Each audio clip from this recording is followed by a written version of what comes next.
শেষ পর্যন্ত খুনের চার্জশিট থেকে ছাড়। তৃণমূল নেতা জয়দেব জানা খুনের মামলা থেকে বাদ গেল সদ্য তৃণমূলে যোগ দেওয়া মানুষ ভূঁইয়া এবং তার ভাইয়ের নাম। বিরোধীদের তরফ থেকে যে অভিযোগ করা হচ্ছে, জার্সি বদলে পুরস্কার পেলেন মানুষবাবু। ভোটের ঠিক মুখ সবঙ্গে দুবরাজপুরে খুন হয়ে যান তৃণমূল নেতা জয়দেব জানা। খুনের মামলায় নাম জড়ায় মানুষ ভূঁইয়ার। তখনও তিনি কংগ্রেসে। বিধানসভা ভোটে জিতলেন মানুষ, জড়িয়ে ধরলেন সূর্যকান্ত মিশ্রকে। আগাম জামিনের জন্য দৌড়লেন হাইকোর্টে, খারিজ হয়ে গেল সেই আবেদন। এরপরই অন্য মানুষ। হাইকোর্টের রায় শুনেই ছুটলেন মুখ্যমন্ত্রীর ঘরে। পরে তিনি পাবলিক অ্যাকাউন্টস কমিটির চেয়ারম্যান। শুরু হয়ে গেল কংগ্রেসের অন্দরে গোলমাল। মানুষ কিন্তু তখন তৃণমূলপন্থী কংগ্রেস নেতা, কিন্তু বেশি দিন নয়, এক ঝটকায় জার্সি বদলে যোগ দিলেন তৃণমূলে।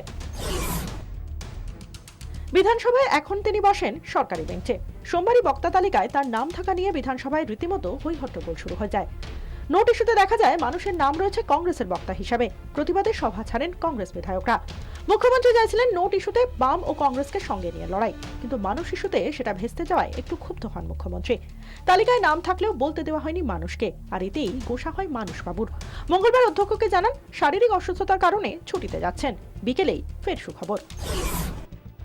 জয়দেব জানা খুনের মামলা চার্জশিট থেকে বাদ পড়ল মানুষ ভূঁইয়ার নাম, সঙ্গে ভাই বিকাশও।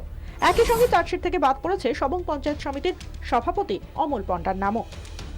মানুষ স্পেক্টি নট, তবে বলছেন বিরোধীরা, যেদিন ওয়ারেন্ট হয়েছে সেদিন থেকে উনি তৃণমূলের বন্ধু হয়েছেন, পিএসসির চেয়ারম্যান হয়েছে, দলে যোগ দিয়েছেন, অতএব চার্জশিটে নাম বাদ গেছে। পক্ষে থাকলে আছে, পক্ষে না থাকলে দখলদারি করব। খুনের মামলা চার্জশিট থেকে কেন মানুষের নাম বাদ পড়লো তা জানতে চান বিচারক, কিন্তু আইও না থাকায় বুধবার ফের মামলার শুনানি। ব্যুরো রিপোর্ট, 24 ঘন্টা।